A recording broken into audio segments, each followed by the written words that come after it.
여러분 안녕하세요. 찾아가는 새벽기도 시카고 예수사랑교회 조선영 목사입니다. 오늘도 변함없는 주님의 은혜와 평강이 저와 여러분의 삶의 종일 풍성하기를 기도합니다. 오늘 말씀은 예레미야 24장 4절에서 10절까지 말씀입니다. 제가 읽어드리죠. 여호와의 말씀이 또 내게 임하니라. 이르시되 이스라엘의 하나님 여호와께서 이와 같이 말씀하시니라. 내가 이곳에서 옮겨 갈대아인의 땅에 이르게 한 유다 포로를 이 좋은 무화과 같이 잘 돌볼 것이라. 내가 그들을 돌아보아 좋게 하여 다시 이 땅으로 인도하여 세우고 헐지 아니하며 심고 뽑지 아니하겠고, 내가 여호와인 줄 아는 마음을 그들에게 주어서 그들이 전심으로 내게 돌아오게 하리니 그들은 내 백성이 되겠고 나는 그들의 하나님이 되리라. 여호와께서 이와 같이 말씀하시니라. 내가 유다의 왕 시드기야와 그 고관들과 예루살렘의 남은 자로서 이 땅에 남아있는 자와 애굽 땅에 사는 자들을 나빠서 먹을 수 없는 이 나쁜 무화과 같이 버리되 세상 모든 나라 가운데 흩어서 그들에게 환난을 당하게 할 것이며, 또 그들에게 내가 쫓아보낼 모든 곳에서 부끄러움을 당하게 하며 말거리가 되게 하며 조롱과 저주를 받게 할 것이며, 내가 칼과 기근과 전염병을 그들 가운데 보내 그들이 내가 그들과 그들의 조상들에서 준 땅에서 멸절하기까지 이르게 하리라 하시니라. 아멘. 유다는 바벨론의 느부갓네살 왕에 의해 망합니다. 느부갓네살 왕은 유다 왕 여호와긴과 유다의 고관들을 바벨론의 포로로 잡아가죠. 목공과 철공 기술자들도 함께 잡아갑니다. 아브라함에서 시작되고 모세와 다윗을 통하여 지속되었던 이스라엘 나라가 이제 완전히 망하게 된 거죠. 유다 백성들은 지금 자신들이 당하고 있는 일을 눈을 뜨고도 보고도 믿을 수 없었을 것입니다. 설마 했던 일이 정말로 일어난 것이죠.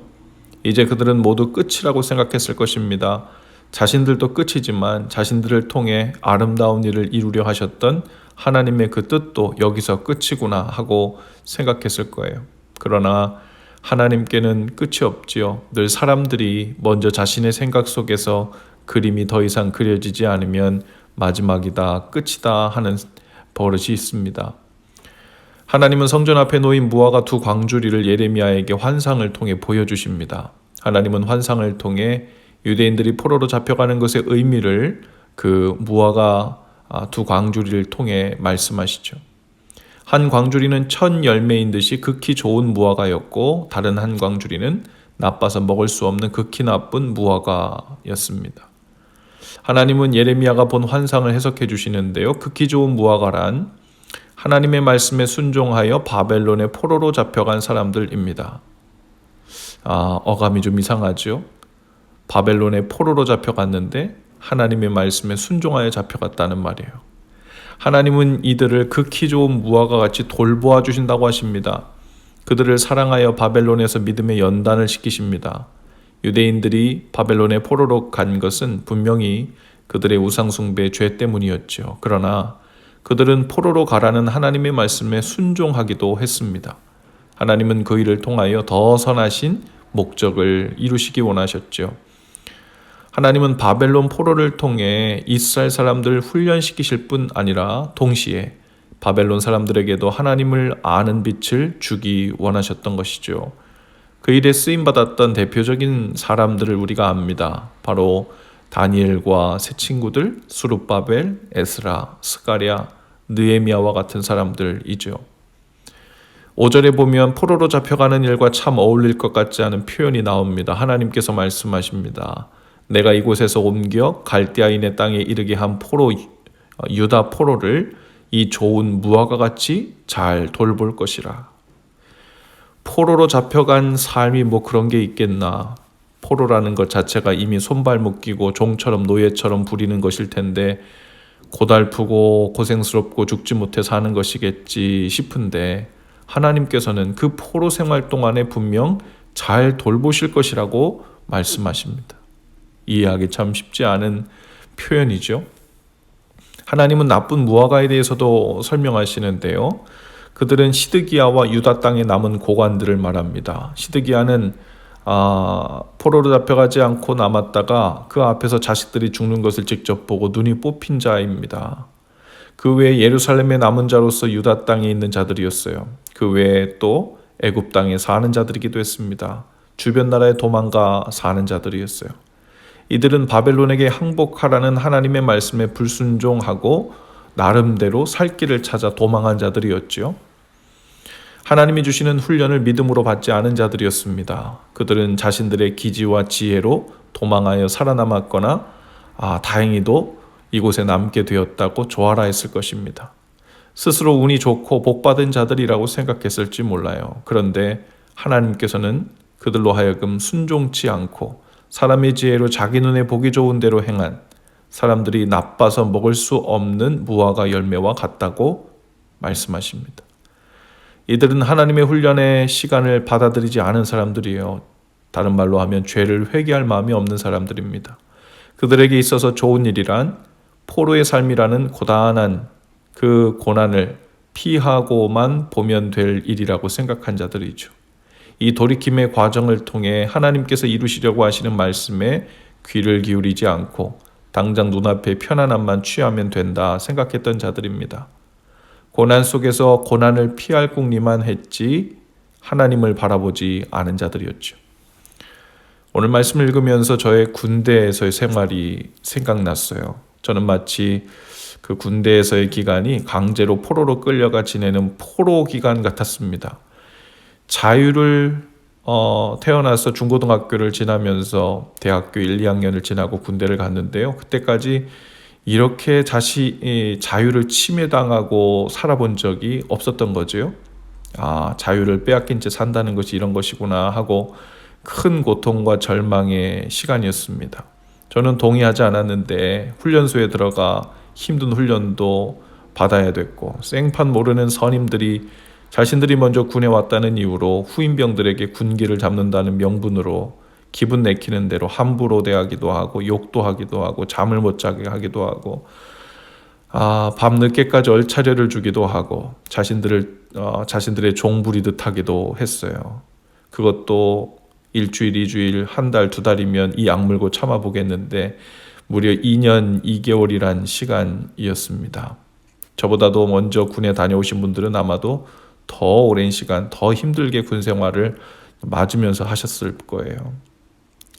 자유를 빼앗기고 마치 철조망으로 둘러싸인 군부대 밖으로는 한 발자국도 내 의지로 나갈 수 없는 그야말로 포로 생활이나 다름없었죠. 그런데 돌아보면 포로같이 자유를 빼앗긴 것 같은 그 삶의 순간순간에도 하나님의 세미한 돌보심이 있었음을 경험했어요. 좋은 마음으로 돌보는 선임들도 만나고 돕는 손길들도 만나고 또 여러 가지로 훈련도 받고 깨닫고 하나님의 손길을 의지하고 경험하는 놀라운 믿음의 훈련의 기간이 되었습니다. 포로 생활만이 아니라 큰 성장을 위한 훈련의 기간이기도 했던 거죠. 인간적인 마음에는 서운하고 이해가 안 될 수 있습니다. 하나님이 정말 나를, 우리 가족을, 우리 백성과 나라를 사랑하신다면 포로로 어떻게든 잡혀가지 않게 하시면 될 일이지 포로로 잡히게 하신 후에는 잘 돌보실 것이라는 약속은 웬 말이고 또 포로 생활에서 하나님의 사랑으로 하나님의 백성을 훈련시키시다는 말씀은 또 무엇일까? 그리고 결국 하나님을 아는 마음을 주어 다시 약속의 땅으로 돌아오게 하실 것이라는 그 말씀도 야속해 보일 수만 있습니다.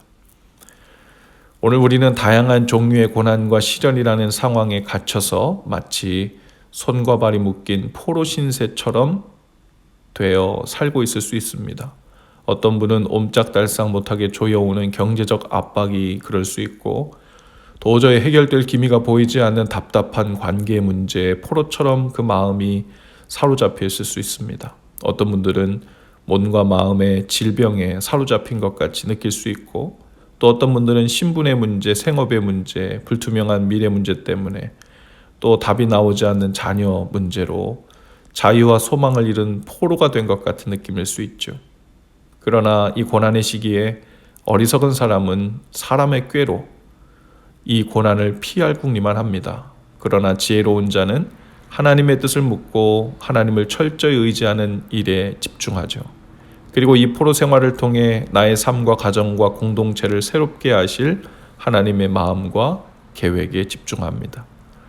고난이 그냥 고난이 아닙니다. 우리 눈에 고난처럼 보이는 그 속에는 하나님의 돌보심이 섞여 있고 우리를 빚어가시는 하나님의 섭리가 흐르고 있으며 또한 머지않아 하나님의 땅, 하나님의 약속의 땅으로 영광 중에 새롭게 되어 회복시키실 약속이 함께 있죠. 그러면 더 이상 이 포로 생활이 아니고 고난이 그냥 고난이 아닙니다. 훈련을 주실 때에는 훈련을 잘 받는 것이 잘하는 일입니다. 회개하고 돌이키는 기회를 주실 때에는 회개를 잘하고 온전히 돌이키는 것을 잘하는 것이 복 있는 길이죠. 당장 쇠창살 밖을 넘어 어떻게 달아날 수 있을까 하는 괴로운 궁리보다 고난 중에 하나님을 바라보고 의지하여 그 뜻 안에서 취하고 새롭게 빚어지며 회복시키실 은혜를 구하시는 지혜롭고 그리고 먹음직스럽고 좋은 무화과 열매들과 같은 우리의 삶이 다 되실 수 있기를 주님의 이름으로 축복합니다. 기도합시다. 주님, 저희로 좋은 무화과 열매가 되게 하옵소서. 단지 고난과 불편함을 최대한 피해서 다니려는 생각을 넘어 저희를 새롭게 빚어 하나님 보시기에 더욱 먹음직스럽고 좋은 무화과 열매가 되기 원하시는 주님 뜻을 깨닫는 지혜를 주옵소서. 그 어떤 종류의 포로된 형편에서도 주님 안에 있으면 더 이상 포로가 아니고 주님 안에 있으면 그 어떤 것도 우리를 해할 수 없음을 믿으며 주님 안에서 이미 자유케 된 포로처럼 행하는 지혜를 주옵소서. 예수님 이름으로 기도합니다. 아멘. 여러분 오늘도 예수 사랑으로 화이팅입니다. 내일 아침에 다시 찾아뵙지요.